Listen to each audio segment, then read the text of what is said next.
할렐루야. 오늘 눈도 오고 날씨도 아주 추운데 성전에 나오시는 여러분들을 환영하고 축복합니다. 잠언 22장 9절 말씀을 같이 보시겠습니다.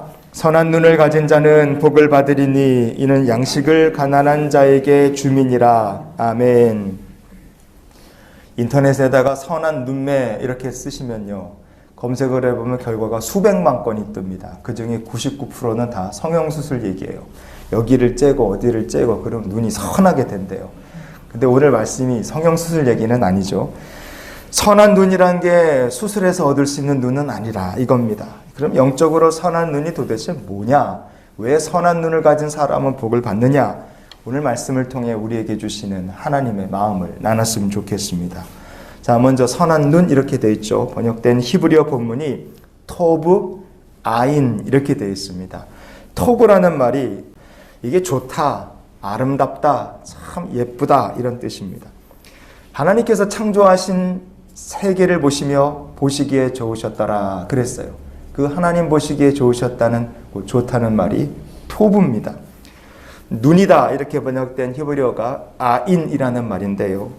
이 말은 세 가지 뜻을 갖고 있습니다. 하나는 사람이나 짐승이나 다 눈이 있죠. 그래서 이 눈이라는 뜻이 있고요.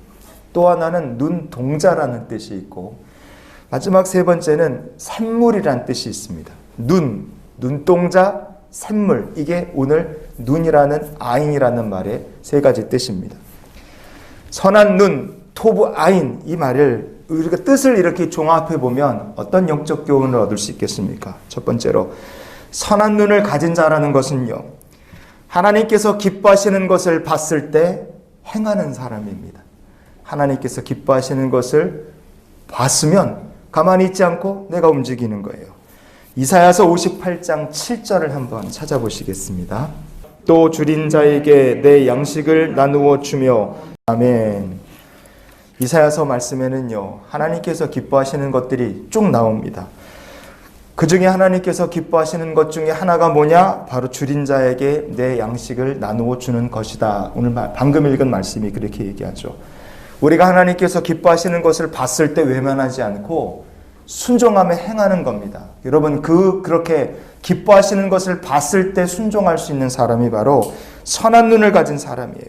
하나님께서 그런 성도를 어떻게 하실까? 선한 눈을 가진 성도 복을 받는다 그랬죠. 그냥 복이 아니라 흘러넘치는 복을 주십니다. 누가복음 6장 38절을 읽어볼게요.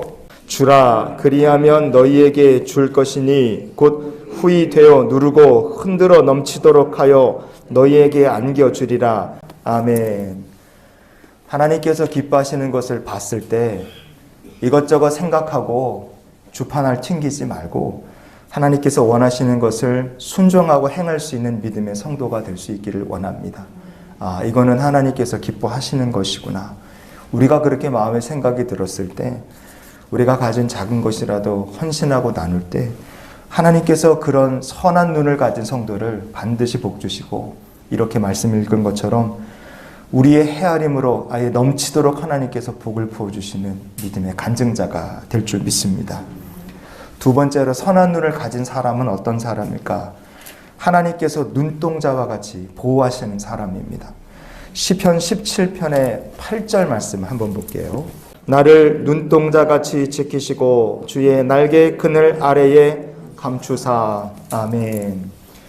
하나님께서 다윗을요, 눈동자와 같이 지켜주셨어요. 왜 하나님께서 다윗이라는 사람을 그렇게 특별히 사랑하셨을까? 그것은 다윗에게 하나님을 기뻐할 줄 아는 믿음이 있었기 때문에 그렇습니다. 다윗이 나를 눈동자와 같이 지키시고 이렇게 하나님께 고백했잖아요. 여기서 눈동자 같이라고 된 히브리어 본문이 bet 아인이라는 말입니다. 아인은 눈동자라는 거 우리가 살펴봤고요. 요 bet라는 말이 요게 좀 특이합니다. 요 말이 초등학교 들어갈 만한 나이 된 여자아이라는 뜻이에요. 그러니까 조그만 아주 이쁘고 사랑스러운 딸이라고 생각하시면 됩니다. 그래서 영어 성경을 보면 apple of the eye, 내 눈에 사과 이렇게 돼 있어요. 얼마나 그러니까 눈에 넣어도 아프지 않을 만큼 사랑스럽다, 그런 뜻으로 다윗이 하나님께서 나를 그렇게 사랑해 주셨다 이렇게 고백을 한 거예요. 다윗은요, 하나님을 기뻐하는 사람이었습니다. 그래서 하나님께서 기뻐하시는 것을 봤을 때 다윗은 하나님의 말씀에, 그리고 하나님의 뜻에 순종하기를 원하고 살았어요. 그런 다윗을 하나님께서 눈동자와 같이 지켜주셨습니다. 어떤 사람이 선한 눈을 가진 사람인가? 하나님이 기뻐하시는 것을 봤을 때 순종하는 사람을 눈동자와 같이 지켜주시는 사람입니다. 바로 우리가 눈동자와 같이 지키시는 교회, 하나님께서 눈동자처럼 지키시는 믿음의 가정, 믿음의 성도가 될 수 있기를 축복합니다.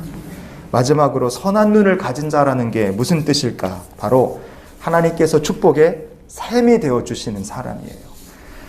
창세기에 보면 야곱이 죽기 전에 아들들을 다 축복합니다. 기도들을 다 해줘요. 그런데 그 기도 중에 요셉을 위한 축복 기도가 있습니다. 그 내용을 좀 보겠습니다.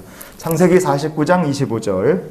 그가 너를 도우실 것이요 전능자로 말미암나니 그가 내게 복을 주실 것이라. 위로 하늘의 복과 아래로 깊은 샘의 복과 젖먹이는 복과 태의 복이리로다. 아멘. 깊은 샘의 복, 여러분 여기에 바로 오늘 말씀에 눈, 아인이라는 말이 여기 등장합니다. 이게 깊은 샘이 눈이에요. 눈. 요셉은요, 자기를 팔았던 형들을 용서했어요. 형들을 바라볼 수 있는 눈, 원수를 갚을 눈으로 보지 않고 하나님의 뜻으로 그는 형들을 바라봤습니다. 하나님의 뜻을 먼저 생각했어요. 요셉에게는 하나님을 경외하는 눈이 있었습니다. 여러분, 그렇게 하나님의 뜻을 먼저 바라보고 하나님을 경외하는 눈을 가진 그 사람을 하나님께서 깊은 샘처럼 그에게 인생에 복이 되어주시고 하늘과 땅에 속한 복으로 하나님께서 부어주시는 줄 믿습니다. 어떤 사람이 선한 눈을 가진 사람인가? 하나님께서 기뻐하시는 것을 봤을 때 순종하는 사람입니다. 하나님을 사랑하는 사람이에요. 그래서 하나님께서 그를 눈동자와 같이 지키시고 그에게 축복의 샘이 되어 주십니다. 우리도 선한 눈을 가지고 이런 기도로 하루를 살았으면 좋겠습니다. 하나님, 오늘도 하나님을 기뻐하며 하루를 살게 해 주시옵소서. 하나님을 기뻐하는 성도 복을 받습니다. 눈동자와 같이 교회를 지키시는 하나님께서 눈동자와 같이 지키시는 믿음의 가정, 믿음의 성도로 오늘 하루를 살게 되시기를 주님의 이름으로 축원을 드립니다.